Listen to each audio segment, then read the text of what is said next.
वो मेरी favourite actor हैं, उनके साथ बहुत सारी फिल्में की हैं। भाई भी बना हूँ, उनका मंगेतर भी बना हूँ, पिता भी बना हूँ।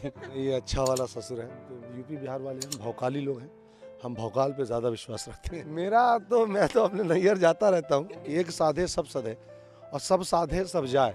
मैं 3-4 दुकानें लेके चलूंगा तो बाकी लोग डिस्टर्ब हो जाएंगे। ईश्वर ने मुझे, हर इंसान को ईश्वर 2 हुनर दे के भेजता है। भोजपुरी अब बिल्कुल अपने फॉर्म में है, शबाब में है।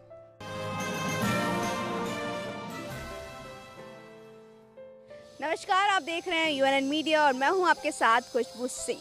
तो इस वक्त हूं बी फॉर यू के एक और प्रोजेक्ट के फिल्म के सेट पे। फिल्म का नाम है नैहर। वैसे तो हमारे दर्शक कई राज्यों से भी जुड़े हैं, तो मैं उनको बता दूं कि नैहर का मतलब होता है मायका, यानी माँ बाबू जी का घर।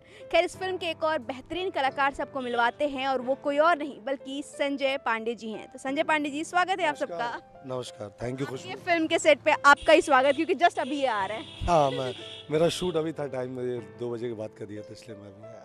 तो ये जो नैहर है, इसमें पहले तो बताइए हमारे दर्शकों को कि इसमें आपका कैरेक्टर किस तरह का है। ससुर बने हुए हैं, हमें खबर मिल चुकी है। तो ये कौन सा वाला ससुर है सर, अच्छा वाला है बुरा वाला है? नहीं, ये अच्छा वाला ससुर है। बुरा वाला ससुर मैं बहुत कम बना हूँ, वैसे ससुर ही बहुत कम बना हूँ मैं। तो जब भी बनाया इन्होंने अच्छा वाला ही ससुर बनाया है नैहर में। और नाम से ही जाहिर है कि हीरोइन की ज़्यादा इमोशंस हैं, उसके पॉइंट ऑफ व्यू से कहानी चलती है। पर मैं इसमें हीरो के फादर का किरदार कर रहा हूँ, जो बहुत हार्डकोर पॉजिटिव है। या फिर कहें कि भोजपुरी इंडस्ट्री की सबसे खूबसूरत अदाकारा आम्रपाली जी के ससुर हैं ये। हाँ, आम्रपाली जी के ससुर हूँ। वो मेरी फेवरेट एक्टर हैं, उनके साथ बहुत सारी फिल्में की हैं। भाई भी बना हूँ, उनका मंगेतर भी बना हूँ, पिता भी बना हूँ। हर किरदार उनके साथ कर चुका हूँ और बहुत अच्छा लगता है। बहुत कंफर्टेबल जोन रहता है हमारा उनका। सर, ये जो नैहर है, इसके बारे में जैसा कि इसका स्टोरी हम लोग थोड़ा सबसे पूछ रहे हैं कि आखिर क्या है। तो नैहर का मतलब भी समझ में आता है, माँ बाबू जी घर। अब इसमें एक्ट्रेस आम्रपाली है, गौरव जैसे एक्टर हैं, तो नैहर को कैसे जस्टिफाई कर, क्योंकि ज़्यादातर हम फिल्मों में स्टोरी ससुराल की देखते हैं, वहाँ की नोक झोंक हो या फिर नई बहू आ गई या फिर बिन बुलाई बहू आ गई। ऐसी स्टोरी भोजपुरी इंडस्ट्री में ज़्यादातर बनी है, या तो फिर बाबूजी से फिल्में जहाँ पे बाप बेटी की ही कहानी चल रही तो चल रही है, ससुराल की नहीं, या तो फिर पूरी मायके की बनती है या तो पूरे ससुराल की बनती है। ऐसे में ये नैहर किस तरह की कॉन्सेप्ट? एक्चुअली ये एक कहा जाए तो पिता के सपने की कहानी है। एक पिता अपनी बेटी को लेकर क्या सपने देखता है, क्या सोचता है, अपनी रीच से बाहर जाकर भी सोचता है। जैसे एक बड़ा अच्छा डायलॉग है इसमें कि वो ससुर, यानी कि मैं बोलता हूँ कि शादी का आधा खर्च मैं उठाऊंगा, आधा आप उठाई ताकि आप पे बोझ कम हो। तो वो कहते नहीं, मेरी एक ही बेटी है और मैं इतना समर्थवान हूँ कि अपनी बेटी की शादी कर सकूँ। आपने ऐसा कहा, काश हर दूल्हे का पिता ऐसा सोचता, तो हमारे देश की दहेज की और बाकी समस्याएं अपने आप हल हो जाती। तो ऐसे छोटी छोटी चीज़ों को लेके बड़े खुशबू, बहुत अच्छे अच्छे मैसेज हैं इस फिल्म में। और हीरोइन और नैहर के पॉइंट ऑफ व्यू से कहानी है। हम लोग एक अच्छे किरदार में हैं हमारे, और हम लोग कहीं से कोई नेगेटिव ऐसा नहीं है ससुराल में। हालात नेगेटिव हैं, व्यक्ति नेगेटिव नहीं है। क्या बात है सर। जैसे कि आपने बोला ना कि जैसे फिल्म में एक अच्छा मैसेज देने की कोशिश की कि हम भी आधा खर्चा, अगर शायद ऐसा हो तो बिहार यूपी में खासकर ज़्यादातर बाप कर्जदार ना हो जिंदगी। सबसे बड़ी बात बताऊं कि ये लाइन आम्रपाली जी ने ही दी थी। उन्होंने बोला कि संजय जी, मैं चाहती हूँ कि आप ये लाइन ऐड करके बोलें। मैंने राइटर से बात की, अरविंद तिवारी जी से, उन्होंने कहा भैया बहुत अच्छी लाइन है ये। तो ये एक लाइन में बहुत बड़ा मैसेज है कि अगर हर दूल्हे वाले और वर और वधू दोनों आधा आधा खर्चा उठाए, हालांकि होता भी है ऐसा मैं नहीं कह रहा हूँ कि कोई नया है, बट कम होता है। अगर ऐसा होने लगे तो बहुत सारी समस्याओं का समाधान निकल आएगा। ऐसे बहुत से हम केसेस अक्सर देखते हैं। दहेज प्रथा पे रोक लगा दी गई, पूरी तरह से रोक लगा दी गई है, लेकिन जिनके पास होता है वो भर भर के देते हैं, और शायद वही वजह हो जाती है कि कुछ बेटियों की ज़िंदगी शायद सुखी नहीं हो पाती। हाँ, वो भर भर के देते हैं, लुटाते हैं और दिखाते हैं कि हम देखो अपनी बेटी को क्या दे रहे हैं। और लेने वाले भी बड़े गर्व से बताते हैं कि हमारे बेटे को ये मिला वो मिला। और वो चीज़ें कुछ दिन की होती है, रहती तो साथ में बहू ही है। दहेज थोड़ी दिखता है पूरी ज़िंदगी, दहेज तो 2 दिन का ख़त्म हो जाएगा, सामान के 2 दिन चलेगा, उस तरीके का वो। पर इस पर ध्यान नहीं रहता लोगों का। हम तो यूपी बिहार वाले हैं, हम भौकाली लोग हैं, हम भौकाल पे ज़्यादा विश्वास रखते हैं।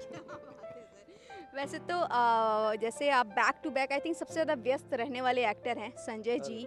और जैसे बोलते हैं ना कि नैहर के, अभी जब मैं आम्रपाली जी का इंटरव्यू ले रही थी तो हमने कहा नैहर का जो है ना, वो सिर्फ 2 लोग समझते, एक लड़की जिसकी शादी हो गई हो या फिर एक हीरोइन जो महीनों महीनों अपने परिवार से दूर रही हो।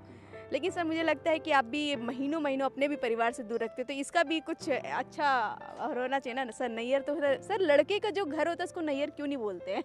हाँ, एक्चुअली वो पूरा वो मैंने एक दिन मैं ऐसे ही मजाक में बोल रहा था कि वो ना से तो पूरा वही जुड़ा है ना, ना से नैहर, ना से ननिहाल, ना से नाना, ना से नानी।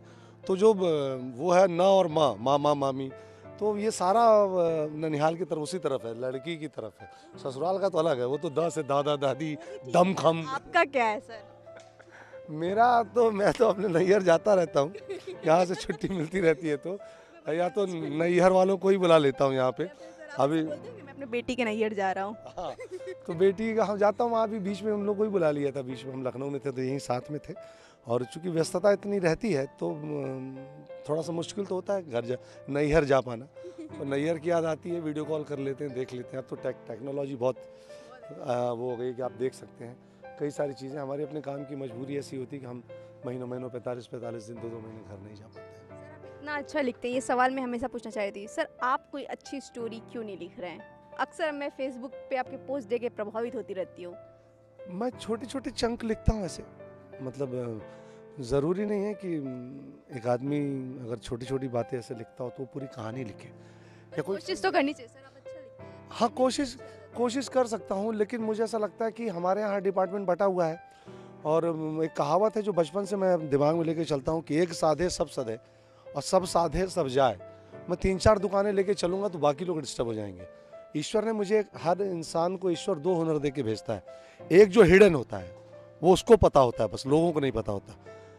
एक वो जो सबको पता होता है, जिस हुनर से आप पैसा कमाते हैं। मैं इस हुनर से पैसा कमा रहा हूँ और मुझे ज़रूरत नहीं है किसी और चीज़ की, तो मैं इसलिए उस तरफ कदम नहीं रखता हूँ कि बहुत अच्छे अच्छे राइटर हैं इंडस्ट्री में, उनका भी पेशा रोज़ यही है, रोजी रोटी उनकी एक्टिंग राइटिंग है। तो मैं उनके पेशे में क्यों जाऊँ जब वो मेरे पेशे में नहीं आ रहे हैं तो। और मैं अपने पेशे से, अपने काम से पूरी तरह संतुष्ट हूँ। हाँ, कभी मौका लगा, क्योंकि एक्टर का जो ग्रोथ होता है वो डायरेक्टर है, राइटर ही होता है, वो टर में ही जाएगा वो। और सर में मैं नहीं जाना चाहता, प्रोड्यूसर, मैं टर की तरफ ही जाना चाहता हूँ, या तो एक्टर या डायरेक्टर। वो बहुत ग्रोथ के बाद है, तो अभी टाइम है उसमें थोड़ा सा। क्या बात है सर, हमारे दर्शकों से कुछ कहना चाहेंगे सर? कहना चाहूँगा भोजपुरी अब बिल्कुल अपने फॉर्म में है, शबाब में है। मतलब जिस भोजपुरी के लिए हम अब तक लोग, आपकी शिकायतें थी, ऑडियंस की शिकायत, हमारे समीक्षकों की शिकायतें थी, भोजपुरी सिनेमा रास्ते से भटका हुआ है।